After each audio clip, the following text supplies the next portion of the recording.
Bonjour. L'explosion d'une bonbonne de gaz à Derklé continue de faire parler. Vox Populi quotidien de mettre en exergue les condoléances du chef de l'État aux familles des victimes après Sagar Diouf, Djankou Diagne, Serigne Saliou Diouf, Khadim Diagne et Elhadji Ibrahima Diagne, âgés d'une cinquantaine d'années, et Aïssa Toutine. Une aide ménagère ont aussi finalement succombé à leur brûlure. Vox Populi quotidien de signaler que le bilan de l'explosion de gaz passe à 6 morts, ce qui fait dire au journal qu'au registre des morts par brûlure, la série noire continue. 20 000 brûlés par an au Sénégal, dont 10% dans un état grave. 84% de ces accidents sont domestiques. La publication de notre côté évoque le drame à Ngor et Marie Gueye morte à la suite d'une rafle, bavure ou pas, un décès, 2 versions. L'autopsie va donc trancher, signale la publication. En attendant, c'est la colère de ses proches qui accuse ainsi les hommes en bleu. À la face de source, nous revenons sur la cause de l'explosion mortelle de la bonbonne de gaz à Dieuppeul-Derklé. Le téléphone portable, une seule piste des enquêteurs, même si celle-ci n'est pas encore confirmée, du moins jusqu'à hier. Dans ses colonnes, le journal explique le drame alors que sa maman était prise au piège par l'explosion. Djankou Diagne, en tenue de sport, ne pouvait point assister à la scène douloureuse sans réagir. C'est ainsi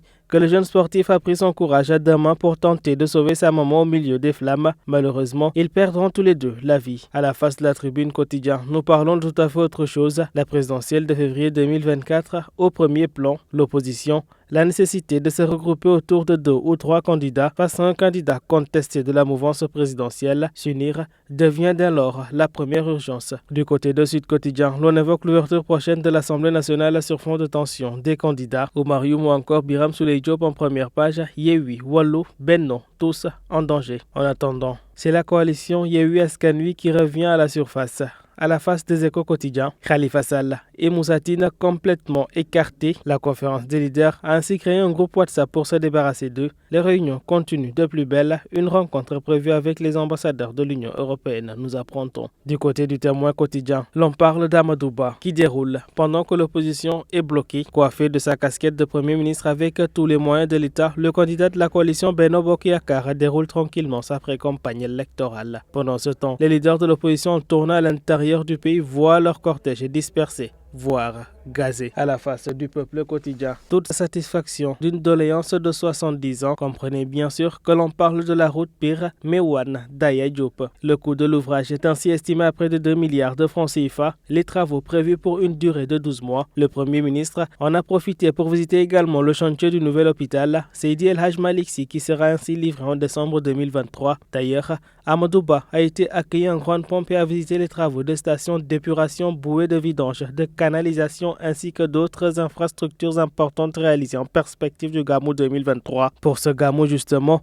il y aura 10 km d'extension de réseau et 2000 branchements sociaux. 350 points d'eau, de rues seront ouverts et 1000 sites d'hébergement seront raccordés. L'hôpital Seydi El-Hadj Malick Sy d'un coût de 46 milliards de francs CFA livré en décembre 2023. L'info quotidien pour sa part évoquera ce tapis rouge déroulé à Amadou Ba et les tracasseries aux opposants. Même si c'est sous couvert d'activité gouvernementale, le Premier ministre Amadou Ba, récemment désigné candidat de Benno Bokk Yakaar, a fait une sortie hautement politique.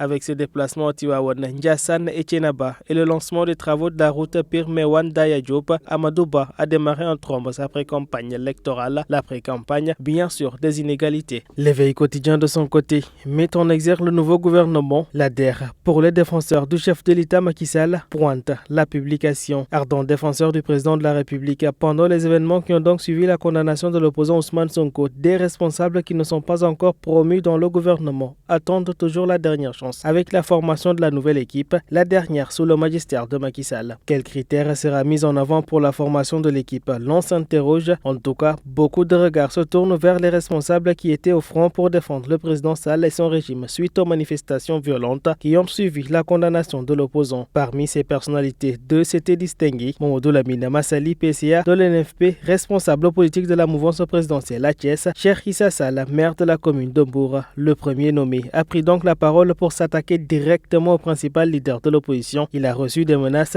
Ses biens ont été saccagés, signale la publication. Idem pour Cheikh Issa Sall qui a résisté en Mbour à l'assaut des jeunes de l'ex-Pastef. Les 2 responsables s'étaient également illustrés dans les actions sociales, poursuit le journal. Parlons à présent de tout à fait autre chose. À la face de Libération quotidien, ce scandale de Yolande Silla, l'histoire d'un faux kidnapping raconté. Âgée de 27 ans, elle a planifié son enlèvement avec demande de rançon pour soutirer de l'argent à Mohamed Saba Saïd Hamza Faye, 36 ans. Une vidéo dans laquelle elle est attachée et torturée envoyée à son ami Mohamed Saba pour le paiement de 2 millions de francs CFA, du vin rouge versé à côté d'elle pour faire croire à la présence de sang. Mais Libération Quotidien d'informer que la gendarmerie débusque la mise en scène. Yolande Silla et Saïd Hamza Faye arrêtés pour association de malfaiteurs et tentative d'extorsion de fonds. Ainsi va donc la presse du jour. À toutes et à tous, une bonne lecture.